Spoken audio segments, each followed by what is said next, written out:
বৈষ্ণব সাহিত্য এবং শ্রী চৈতন্যদেব বাংলা সাহিত্যের মধ্যযুগের ইতিহাসে যে গতানুগতিকতার ধূলি ধূসর পথ শ্রী প্রেম সৌন্দর্য ও আধ্যাত্ম লোকের আলোকে তীর্থে যাত্রা করেছে তার প্রধান কারণ বৈষ্ণব সাহিত্য। মধ্যযুগের যে নবজাগরণ হয়েছিল তাকে কেউ কেউ চৈতন্য রেনেসা বলে থাকেন। তা কিছু অতিশয়োক্তি নয়। শ্রী চৈতন্যদেব বৈষ্ণব ধর্মের প্রবর্তক। শ্রী চৈতন্য দেবের জন্ম 1486 খ্রিস্টাব্দের 18 ফেব্রুয়ারি 23 ফাল্গুন নবদ্বীপ এবং দেহত্যাগ 1533 খ্রিস্টাব্দ পুরীতে। তার বাবা জগন্নাথ মিশ্র সিলেট জেলার ঢাকা দক্ষিণ গ্রামের অধিবাসী ছিলেন। প্রকৃত নাম বিশম্বর, বাল্য নাম নিমাই, অন্য নাম গৌরাঙ্গ। সন্ন্যাস গ্রহণের পর নাম হয় চৈতন্য। তার প্রথম স্ত্রী লক্ষ্মী দেবী সর্পদংশনে মারা যান এবং দ্বিতীয় স্ত্রী বিষ্ণুপ্রিয়া।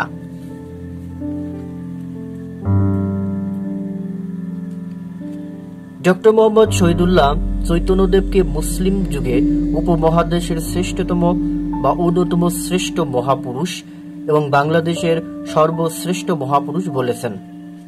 মাত্র 48 বছর জীবিত থেকে শেষ 12 বছর তার বাহ্যিক চেতনাই ছিল না। চৈতন্যদেব বিশেষ ধর্ম, সম্প্রদায়, সাহিত্য, সমাজ ও সংস্কৃতির উপর যে প্রভাব বিস্তার করে গেছেন, ইতিহাসে তার সমকক্ষ কোনো তুলনা খুঁজে পাওয়া যায় না।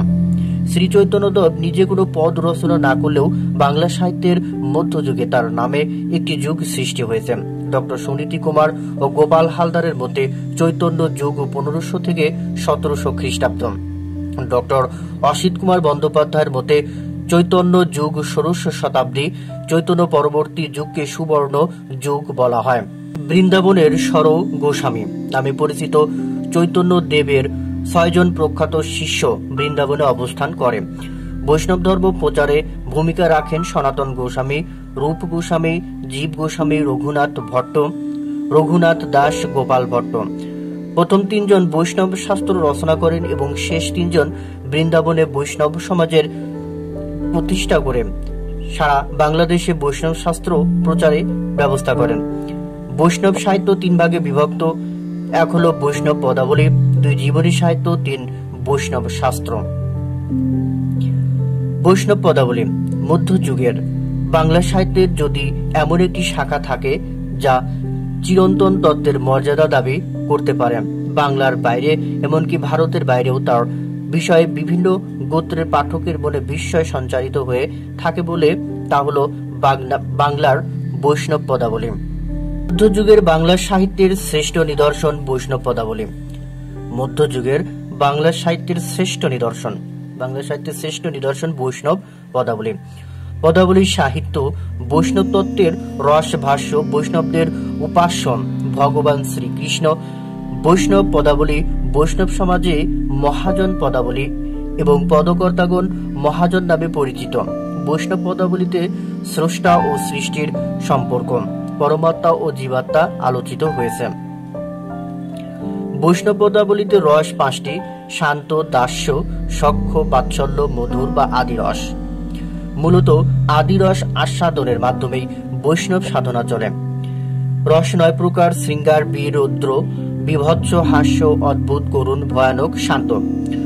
ডক্টর দীনেশচন্দ্র সেন বঙ্গভাষা ও সাহিত্য গ্রন্থে 164 জন বৈষ্ণব পদকর্তার নাম উল্লেখ করেছেন। বৈষ্ণব সাহিত্যের চতুষ্টয় বিদ্যাপতি, চণ্ডীদাস, জ্ঞানদাস, গোবিন্দ দাস। পদ বা পদাবলী বলতে বোঝায় বৌদ্ধ বা বৈষ্ণবীয় ধর্মের গুরু বিষয়ের বিশেষ সৃষ্টি। বৈষ্ণব পদাবলীতে 8 প্রকারের অভিসার পাওয়া যায়। 1 হল বর্ষাভিসার, জ্যোৎস্নাভিসার, দিবাভিসার, তীর্থ যাত্রা ভিসার, সঞ্চার ভিসার, তামসী অভিসার, কুজ্ঝটিকা ভিসার, উন্মাত্ত ভিসার। বৈষ্ণব পদাবলীর উল্লেখযোগ্য কবি জয়দেব বৈষ্ণব পদাবলীর আদি কবি। তিনি লক্ষণ সেনের সভাকবি ছিলেন। জয়দেব বাঙালি কবি ছিলেন, কিন্তু পদ রচনা করেছিলেন সংস্কৃত ভাষায়। কাব্য গীত গোবিন্দম, এতে 12টি স্বর্গ আছে। চরিত্র সখী, রাধা, কৃষ্ণ 3টি। চরিত্র সখী, রাধা, কৃষ্ণ এই 3টি চরিত্র গীত গোবিন্দমের চরিত্র। সঙ্গীত শ্লোক অর্থে পদাবলী কথাটি তিনি প্রথম ব্যবহার করেন। নোট: বৈষ্ণব পদাবলীর আদিকবি প্রিলি পরীক্ষার ক্ষেত্রে অপশনে জয়দেব না থাকলে উত্তর হবে বিদ্যাপতি। বিদ্যাপতি সম্পর্কে এখন জানবো। তিনি মিথিলার রাজা শিব সিংহের সভাকবি ছিলেন। তিনি বাঙালি কবি নন, তিনি ব্রজবুলি ভাষায় পদ রচনা করেছেন। বিমান বিহারীর মতে 1380 থেকে 1460 খ্রিস্টাব্দ তিনি জীবিত ছিলেন। শহীদুল্লাহর মতে তার জীবনকাল 1390 থেকে 1490। উপাধি: মৈথিলী কোকিল, অভিনব জয়দেব, নবকবি শেখর, কবি রঞ্জন, কবি কণ্ঠহার, পণ্ডিত ঠাকুর, সদুপাধ্যায়, রাজ পণ্ডিত। তাহলে বিদ্যাপতির উপাধিগুলো হলো মৈথিলী কোকিল, অভিনব জয়দেব, নবকবি শেখর, কবি রঞ্জন, কবি কণ্ঠহার, পণ্ডিত ঠাকুর, সদুপাধ্যায়, রাজ পণ্ডিত। তিনি পদাবলী রচনা করলেও কৃষ্ণ ভক্ত বৈষ্ণব ছিলেন না, ছিলেন শৈব। চৈতন্য পূর্ববর্তী কবি ছিলেন বিদ্যাপতি। মৈথিলী, অবহট্ট, সংস্কৃত ও ব্রজবুলি ভাষায় পদ রচনা করেন। বিদ্যাপতির কাব্যকে রবীন্দ্রনাথ রাজকণ্ঠের মণিমালা বলেছেন। ব্রজবুলি হলো বাংলা এবং মৈথিলী ভাষার মিশ্রণে এক কৃত্রিম সাহিত্যিক মধুর কবি ভাষা। তিনি বাংলায় পদ রচনা না করেও বাঙালি বৈষ্ণবের গুরু স্থানীয়। তার পদ প্রায় 1000। রাধাকৃষ্ণের উল্লেখ আছে এমন পদ প্রায় 500টি। বঙ্কিমচন্দ্র বলেছেন, বিদ্যাপতির কবিতা স্বর্ণহার। বিদ্যাপতির গান মূর্জবীণা, সঙ্গিনী, স্ত্রী কণ্ঠগীত। বিদ্যাপতির গ্রন্থ: 1 নম্বর গ্রন্থ কীর্তিলতা, অপভ্রংশ অবহট্ট ভাষায় লেখা ঐতিহাসিক কাব্য। কীর্তি পতাকা, ইতিহাস গ্রন্থ, অবহট্ট ভাষায় লেখা। 3 নম্বর পুরুষ পরীক্ষা, মনীষা ও শিল্পকৃতির সমন্বয় রূপ, কথা সাহিত্য, সংস্কৃত ভাষায়। গোরক্ষ বিজয়, সংস্কৃত নাটক। বিভাসাগর পাণ্ডিত্য বিচার সম্বলিত স্মৃতিগ্রন্থ। দান বাক্যাবলী এবং লিখনাবলী, অলঙ্কার শাস্ত্র বিষয়ক। পদ: এ ভরা বাদর, মহাভাদর, শূন্য মন্দির মোর, এতদিন সলপিয়া তোহ হোম জেহে, হিয়া শীতল শীল কলাপে। কি কহবরে সখী আনন্দ ওর, চিরদিনে মাধব মন্দিরে মোর। আজু রজনী হোম ভাগে, গমা ওল পেখল পিয়া সুখ চন্দা, নব অনুরাগিনী রাধা, কুশ নাহি মান এ বাধা।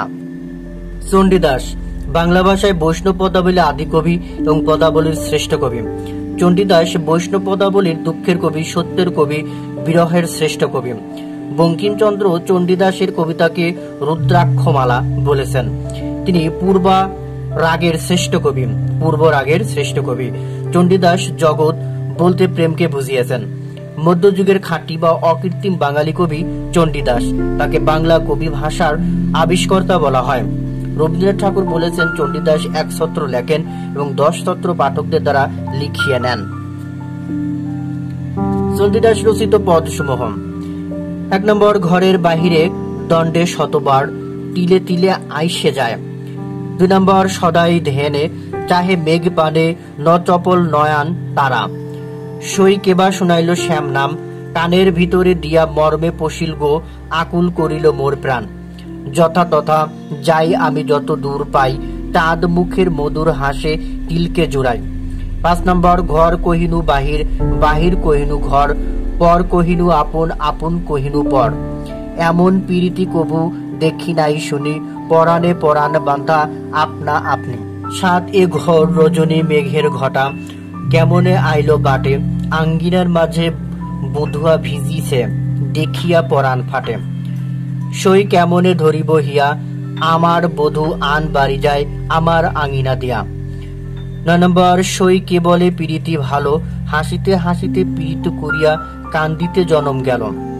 10 নম্বর এ ধন যৌবন বড়াই সকলি অসার, ছিন্ডিয়া ফেলাইব গজ বুকতার হার। 11 নম্বর বহুদিন পরে বধুয়া এলে, দেখা না হইতো পরাণ গেলে। কি মোহিনী জান বধূ কি মোহিনী জান, অবলার প্রাণ নিতে নাহি তোমার হেন। জ্ঞানদাস 16 শতকের কবি, জন্ম 1530 খ্রিস্টাব্দ, বর্ধমান জেলায়। তিনি নিত্যানন্দের স্ত্রী জাহ্নবী দেবীর শিষ্য ছিলেন। তিনি ব্রজবুলি ও বাংলায় পদ লিখেছেন। জ্ঞানদাস চণ্ডীদাসের ভাব শিষ্য ছিলেন। তার কাব্যের নাম মাথুর ও মুরলী শিক্ষা। তিনি রাধাকৃষ্ণের বয়সকে কিশোর কিশোরী হিসেবে গুরুত্ব দেন। তার রচিত পদসমূহ: রূপ লাগে আঁখি জুড়ে গুণে মন ভোর, প্রতি অঙ্গ লাগি কান্দে প্রতি অঙ্গ মোর, মনের মরম কথা তোমারে কহিয়া এথা, শুনো শুনো প্রাণের সই। পরাণের সই। মনের মর্ম কথা তোমারে কহিয়ে এথা, শুনো শুনো পরাণের সই। 3 নম্বর মুরলী স্বরে রহিবে কি ঘরে, গোকুল যুবতী গণে। 4 নম্বর আবেশে সখীর সঙ্গে অঙ্গ হেলাইয়া, বৃন্দাবনে প্রবেশিল শ্যাম জয় দিয়া, সুখের লাগিয়া এ ঘর বাঁধিনু অনলে পড়িয়া গেল। রাধা তুয়া অনুগামে হাম নিগম হইলাম, কৃষ্ণ তুয়া অনুগামে হাম গোলক ছাড়িলাম। গোবিন্দ দাস, তিনি 16 শতকের কবি, জন্ম আনুমানিক 1535 খ্রিস্টাব্দ, মুর্শিদাবাদ জেলায়। পারিবারিক পদবী সেন। তিনি শ্রীনিবাস আচার্যের শিষ্য ছিলেন। শ্রীজীব গোস্বামী কবিকে কবিরাজ ও কবীন্দ্র উপাধি দেন।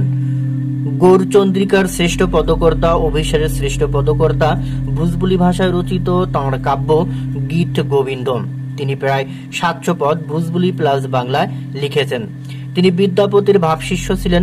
তাকে দ্বিতীয় বিদ্যাপতি বলা হয়। তার রচিত নাটক সঙ্গীত সাধক সংস্কৃত ভাষায় লেখা। গোবিন্দ দাসের পদসমূহ: নন্দন নন্দন চন্দ চন্দন, গন্ধ নিন্দিত অঙ্গ, হাসিয়া হাসিয়া অঙ্গ দোলাইয়া, নাচিয়া নাচিয়া যায়, যাহা যাহা নিকষয়ে তনু তনু জ্যোতি, তাহা তাহা বিজুরি চমক চমকময় হতি, কণ্টক গাড়ি কোমল সমপদতল, মঞ্জুরি চিরিহ ঝাঁপে, ঢল ঢল কাঁচা অঙ্গের লাবণী, অবনী বহিয়া যায়, কপালে চন্দন ফোঁটার ছটা, লাগিল হিয়ার মাঝে, মন্দির বাহিরে কঠিন কপাট, চৈল হইতে শঙ্কিল পঙ্কিল বাট, দুহু দোহা দর্শনে উল্লিসিত ভেল, কুল অমিয়া সাগরে ডুবি গেল। বৈষ্ণব পদাবলীর অন্যান্য উল্লেখযোগ্য কবিরা হলেন শ্রীনিবাস, নরোত্তম, শ্যামানন্দ, গোবিন্দ আচার্য, রায়শেখর, রায় বসন্ত, কবি বল্লভ, বল্লভ দাস, বিদ্যাবল্লভ। বৈষ্ণব পদাবলীর প্রথম সংকলন পদ সমুদ্র, এর সংকলক বাবা আউল মনোহর দাস। এতে প্রায় 15,000 পদ আছে। বৈষ্ণব পদাবলীর মুসলমান কবি। বৈষ্ণব পদাবলীর প্রথম মুসলমান কবি শেখ কবির। অন্যান্য মুসলমান কবিরা হলেন আফজাল, শেখ ফয়জুল্লাহ, সৈয়দ আইন উদ্দিন, সৈয়দ মুর্তজা আলাওল, আলী রজা, করম আলী, সৈয়দ সুলতান ও নোয়াজিস। চণ্ডীদাস সমস্যা। চণ্ডীদাস সমস্যা মধ্যযুগের বাঙালির প্রাণ যে কাব্য মার্গে আপনাকে উৎসাহিত করে দিয়েছে তা হলো বৈষ্ণব পদাবলী। সেই পদাবলীর কবিদের মধ্যে নানা কারণেই বলা যেতে পারে চণ্ডীদাস শ্রেষ্ঠ। চণ্ডীদাস কয়জন তা নিয়ে সমালোচকদের মধ্যে মতভেদ আছে। ডক্টর দীনেশচন্দ্র সেন বঙ্গভাষা ও সাহিত্য গ্রন্থে একজন চণ্ডীদাসের কথা বলেছেন। ডক্টর সুকুমার সেন, মহেন্দ্র মোহন বসু, শ্রীকুমার বন্দ্যোপাধ্যায়ের মতে চণ্ডীদাস 2 জন। ডক্টর মোহাম্মদ শহীদুল্লাহর মতে চণ্ডীদাস 3 জন। তারা হলে বড়ু চণ্ডীদাস, দিশ চণ্ডীদাস, দীন চণ্ডীদাস। ডক্টর আহমদ শরীফের মতে চণ্ডীদাস 3 জন। এক অনন্ত বড়ু চণ্ডীদাস, দীন চণ্ডীদাস। উপযুক্ত মতামত অনুসারে বলা যায় চণ্ডীদাস 4 জন। 1 নম্বর অনন্ত বড়ু চণ্ডীদাস, 2 চণ্ডীদাস, 3 দিশ চণ্ডীদাস এবং 4 দীন চণ্ডীদাস। ডক্টর অসিত কুমার বন্দ্যোপাধ্যায় সহজিয়া চণ্ডীদাস নামে অন্য একজন চণ্ডীদাসের নাম উল্লেখ করেছেন। যাই হোক, চণ্ডীদাস সমস্যা মীমাংসা করার জন্য যথেষ্ট প্রামাণ্য তথ্যাদির এখনো অভাব আছে। আমরা যে যুক্তি দিয়ে 2 জন, 3 জন বা 4 জন চণ্ডীদাসকে উপস্থাপন করতে চাই তার প্রতি যুক্তি ও অকল্পনীয় তা নয়। আসল কথা উপযুক্ত প্রমাণের অভাবে যে বিষয়ে নিঃসংশয় হয়ে কিছু বলা যায় না। জীবনী সাহিত্য। শ্রী চৈতন্যদেব ও তার কয়েকজন শিষ্যের জীবন কাহিনী নিয়ে মধ্যযুগে জীবনী সাহিত্যের সূচনা হয়। বৈষ্ণব জীবনী সাহিত্যের রক্ত মাংসের মানুষ সর্বপ্রথম বাংলা সাহিত্যে একক প্রসঙ্গ হয়ে আত্মপ্রকাশ করে। চৈতন্যদেবের জীবনী সাহিত্য কর্সা নামে অভিহিত হয়। কবি মুরারি গুপ্ত, তিনি জীবনী সাহিত্যের আদি কবি। সংস্কৃত ভাষায় তিনি শ্রী চৈতন্যের সহপাঠী ছিলেন। চৈতন্যদেব তার নাম দেন কবি কর্ণপুর। তিনি সংস্কৃত ভাষায় কাব্য রচনা করেন। তার কাব্যের নাম শ্রী শ্রী কৃষ্ণ চৈতন্য চরিতামৃতম। কাব্যটি ৭৮ স্বর্গে বিভক্ত। তার কাব্য মুরারি গুপ্তের কর্সা নামে পরিচিত। কর্সা অর্থ দিনপঞ্জি বা রোজনামশা। বাংলা ভাষার জীবনী সাহিত্যের কবিরা। ১ নম্বর হচ্ছে বৃন্দাবন দাস। বাংলা ভাষায় জীবনী সাহিত্যের আদি কবি বৃন্দাবন দাস। জন্ম আনুমানিক ১৫১৮ খ্রিস্টাব্দ। তার কাব্যের নাম শ্রী চৈতন্য ভগবত। রচনাকাল আনুমানিক ১৫৪৮ খ্রিস্টাব্দ। কাব্যে পংক্তি আছে প্রায় ২৫,০০০, অধ্যায় ১৫টি। লোচন দাস, তার কাব্যের নাম চৈতন্য মঙ্গল। জয়ানন্দ, তার কাব্যের নাম চৈতন্য মঙ্গল। চূড়ামণি দাস, তার কাব্যের নাম গৌরাঙ্গ বিজয়। তার কাব্যের অন্য নাম ভুবন মঙ্গল। ডক্টর সুকুমার সেন এ কাব্যের প্রকাশক। কৃষ্ণদাস কবিরাজ, তিনি জীবনী সাহিত্যের শ্রেষ্ঠ কবি। জীবনী সাহিত্যের শ্রেষ্ঠ কবি কৃষ্ণদাস কবিরাজ। তার কাব্যের নাম শ্রী চৈতন্য চরিতামৃত। ১৬১৫ খ্রিস্টাব্দে প্রকাশিত হয়। এখানে খেয়াল রাখতে হবে চরিতামৃতম, শ্রী শ্রী শ্রী শ্রী চৈতন্য চরিতামৃতম, এটি মুরারি গুপ্তের লেখা। আর এখানে শ্রী শ্রী বাদ দিয়ে শুধু শ্রী চৈতন্য চরিতামৃতম। গোবিন্দ দাসের কর্সা নামে কাব্য রচনা করেন। জীবনী সাহিত্যের অন্যান্য কবি ও গ্রন্থ। শ্রীহট্ট লাউরের রাজা দিবসিংহ অদ্বৈতের শিষ্যত্ব গ্রহণপূর্বক সন্ন্যাস গ্রহণ করে নাম ধারণ করেন কৃষ্ণদাস। তার কাব্য বাল্যলীলা সূত্র সংস্কৃত। অদ্বৈতের বাল্যলীলা অবলম্বনে। শ্যামানন্দ অদ্বৈত তত্ত্ব বাল্যলীলা সূত্রের বাংলা অনুবাদ। ঈশার নাগর অদ্বৈত প্রকাশ। হরিচরণ দাস অদ্বৈত মঙ্গল। গুরুচরণ দাস প্রেমামৃত। শ্রীনিবাস জীবনী। শাক্ত পদাবলী। শক্তি অর্থাৎ উমা, পার্বতী, দুর্গা, কালিকাকে কেন্দ্র করে যে গান রচিত হয় তাকে বলা হয় শাক্ত পদাবলী। অবশ্য সেকালে এই গানকে বলা হতো মালসী। শ্যামা সঙ্গীতকেই শাক্ত পদাবলী বলা হয়। শাক্ত পদাবলীর প্রথম ও শ্রেষ্ঠ কবি রামপ্রসাদ সেন। অন্যান্য কবি গঙ্গা গোবিন্দ, ভারতচন্দ্র রায়, রাজা কৃষ্ণচন্দ্র, মুক্তারাম সেন, রাজা শিবচন্দ্র রায়, দাশরথী রায়। মুসলমান কবি আলী রজা, আকবর আলী, মির্জা হোসেন আলী। আধুনিক যুগে কাজী নজরুল ইসলাম এবং শাক্ত পদাবলী রচনা করেন। বাউল পদাবলী। বাউল নামক এক বিশেষ ধর্ম সম্প্রদায়ের ধর্মীয় অনুভূতির গান। বাউল গানের বিশেষত্ব এক ধরনের আধ্যাত্ম বিষয়ক গান। বাউল অর্থ বাহ্য জ্ঞানহীন। বাতুল শব্দ থেকে বাউল শব্দ এসেছে। বাউল মতের উদ্ভব মধ্যযুগে ৭ম শতকে বাউল মতের উদ্ভব হয়েছিল। মধ্যযুগে বা ৭ম শতকে। ১৯ শতকে লালন ফকিরের সাধনার মধ্য দিয়ে এ মত তাত্ত্বিক ও সাহিত্যিক পূর্ণতা পায়। রবীন্দ্রনাথ ঠাকুর বাউল মতের প্রতি শিক্ষিত মানুষকে উৎসুক করেন। বাউল দুই প্রকার, গৃহী এবং বৈরাগী। বৌদ্ধ সহজিয়া মত থেকে বাউল মতের উৎপত্তি। বাউল মতে হিন্দু ও মুসলমান ধর্ম মতের সংমিশ্রণ আছে। এদের আদর্শ কেনথ দাইসেলফ অর্থাৎ আত্মনং বৃদ্ধি। উপেন্দ্রনাথ ভট্টাচার্যের মতে মুসলমান কবি বা মুসলমান মাধব বিবি আউল চাঁদ এর মতের প্রবর্তক। মাধব বিবির শিষ্য নিত্যানন্দ পুত্র বীরভদ্র বাউল মত জনপ্রিয় করেন। শ্রেষ্ঠ সাধক লালন শাহ। বাউলের শ্রেষ্ঠ সাধক বা শ্রেষ্ঠ বাউল সাধক লালন শাহ। নিতাই খেপা রার অঞ্চলের, বাউল জলধর পূর্ববঙ্গের, হরিনাথ মজুমদার কুষ্টিয়ার 19 শতকের, আর শাহ আব্দুল করিম বাংলাদেশের, হাসন রাজা বাংলাদেশের। এনারা হলেন 19 শতকের বাউল সাধক। বিভিন্ন পরীক্ষায় প্রশ্নাবলী ও অনুশীলনী। 1 নম্বর, জীবনী কাব্য রচনার জন্য বিখ্যাত কে? উত্তর, বৃন্দাবন দাস। 2 নম্বর, বৈষ্ণব পদাবলীর সঙ্গে কোন ভাষা সম্পর্কিত? উত্তর, গ ভুজবুলি ভাষা সম্পর্কিত। 3 নম্বর, বিদ্যাপতি কোথাকার রাজ সভাকবি ছিলেন? উত্তর, ঘ মিথিলার। 4 নম্বর, করসা কে? উত্তর, ক শ্রী চৈতন্য দেব এর জীবনী গ্রন্থ। 5 নম্বর, গীত গোবিন্দ এর রচয়িতা কে? উত্তর, গ জয়দেব। গীত গোবিন্দম জয়দেব রচিত, গীত গোবিন্দ দাস রচিত। 6 নম্বর, বৈষ্ণব পদাবলীর আদি রচয়িতা কে? উত্তর, ঘ বিদ্যাপতি। 7 নম্বর, বৈষ্ণব পদাবলীর অবাঙালি কবি কে? উত্তর, ঘ বিদ্যাপতি।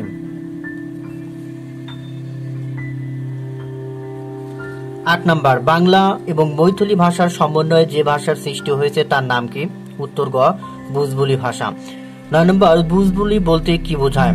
উত্তর, গ একরকম কৃত্রিম কবি ভাষা। 10 নম্বর, এ ভরা বাদর মহাবাদর শূন্য মন্দির মোর কে লিখেছেন? উত্তর, খ বিদ্যাপতি। 11 নম্বর, বিদ্যাপতি কোন ভাষায় পদ রচনা করেন? উত্তর, খ ভুজবুলি ভাষায়। 12 নম্বর, কোন কবির উপাধি কবি কণ্ঠহার? উত্তর, খ বিদ্যাপতি। 13 নম্বর, মৈথিলি কোকিল খ্যাত কে? উত্তর, গ বিদ্যাপতি। 14 নম্বর, ভুজবুলি ভাষার প্রবর্তক বা স্রষ্টা কে? উত্তর, ক বিদ্যাপতি। 15 নম্বর, কোন কবি বাঙালি না হয়েও বাংলা সাহিত্যের স্বতন্ত্র স্থান দখল করে আছে? উত্তর, ক বিদ্যাপতি। 16 নম্বর, ভুজবুলি ভাষার স্রষ্টা কে? উত্তর, খ বিদ্যাপতি। 17 নম্বর, গীত গোবিন্দ কোন ভাষায় রচিত? উত্তর, গ ভুজবুলি ভাষায় রচিত। 18 সই কেমনে ধরিব হিয়া, আমার বধুয়া আন বাড়ি যায় আমার আঙিনা দিয়া। উত্তর, খ দ্বিজ চণ্ডীদাস। পদ বা পদাবলী বলতে কি বোঝায়? উত্তর, ঘ বৌদ্ধ বা বৈষ্ণবীয় ধর্মের গূঢ় বিষয়ের বিশেষ সৃষ্টি। 20 নম্বর, সবার উপরে মানুষ সত্য তাহার উপরে নাই কে বলেছেন? উত্তর, ক চণ্ডীদাস। 21 নম্বর, সই কে শুনাইল শ্যাম নাম পদটির রচয়িতা কে? উত্তর, ক চণ্ডীদাস। 22 বাংলা ভাষায় বৈষ্ণব পদাবলীর আদি রচয়িতা কে? উত্তর, ক চণ্ডীদাস। 23 নম্বর, মুখের সুখের লাগিয়া এ ঘর বাঁধিনু অনলে পড়িয়া গেল পদটির রচয়িতা কে? উত্তর, ক জ্ঞানদাস। 24 রূপ লাগিয়ে আখি জুড়ে গুণে মন ভোর কার রচনা? উত্তর, খ জ্ঞানদাসের রচনা। 25 নম্বর, মধ্যযুগের বাংলা সাহিত্যে কোন ধর্মপ্রচারকের প্রভাব অপরিসীম? উত্তর, খ শ্রী চৈতন্য দেবের প্রভাব অপরিসীম।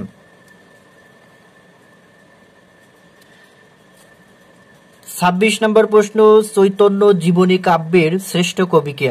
উত্তর, ক কৃষ্ণদাস কবিরাজ। 27 শ্রী চৈতন্য দেব কেন বিখ্যাত? উত্তর, ক বৈষ্ণব ধর্মের প্রবর্তক। 28 চৈতন্য যুগ হল? উত্তর, ক 1500 থেকে 1600 খ্রিস্টাব্দ। 29 বৃন্দাবন কবিরাজের লেখা গ্রন্থের নাম কি? কৃষ্ণদাস কবিরাজের লেখা গ্রন্থের নাম কি? উত্তর, গ শ্রী চৈতন্য চরিতামৃত কৃষ্ণদাস কবিরাজের লেখা। 30 নম্বর, বাংলা সাহিত্যের কোন যুগকে সুবর্ণ যুগ বলা হয়? উত্তর, গ চৈতন্য পরবর্তী যুগ। 31 প্রাক চৈতন্য যুগ হল? খ উত্তর, খ 1351 থেকে 1500 খ্রিস্টাব্দকে বলা হয় প্রাক চৈতন্য যুগ। 32 নম্বর, বাংলা সাহিত্যে প্রথম কোন ব্যক্তির জীবনী কাহিনী লেখা হয়? উত্তর, খ শ্রী চৈতন্য দেবের কাহিনী। 33 শ্রী চৈতন্য দেবের জীবনী ভিত্তিক প্রথম কাহিনী কাব্য কে রচনা করেন? উত্তর, ক বৃন্দাবন দাস। 34 শ্রী চৈতন্য দেব কোন ধর্ম প্রচার করেন? উত্তর, ক বৈষ্ণব ধর্ম। 35 কে বাংলা ভাষার কবি নন? উত্তর, খ জয়দেব। 36 নম্বর, বৈষ্ণব পদাবলী সংগ্রহ করেছিলেন কে? উত্তর গ, বাবা আউল মনোহর দাস। বাবা আউল মনোহর দাস বৈষ্ণব পদাবলী সংগ্রহ করেছিলেন। 37 নম্বর প্রশ্ন, বৈষ্ণব পদাবলীতে মূলত কিসের সম্পর্ক দেখানো হয়? উত্তর ক, স্রষ্টা ও সৃষ্টির সম্পর্ক। ধন্যবাদ সবাইকে এতক্ষণ সঙ্গে থাকার জন্য। আজকের এই আয়োজন যদি আপনাদের ভালো লেগে থাকে অবশ্যই লাইক, কমেন্ট এবং শেয়ার করবেন, আর চ্যানেলটি সাবস্ক্রাইব করে রাখবেন পরবর্তী ভিডিও দ্রুত পাওয়ার জন্য। আর কোনো তথ্য যদি ভুল থেকে থাকে অবশ্যই কমেন্টসের মাধ্যমে জানাবেন, আমি সঠিক উত্তর দেওয়ার চেষ্টা করব ইনশাল্লাহ।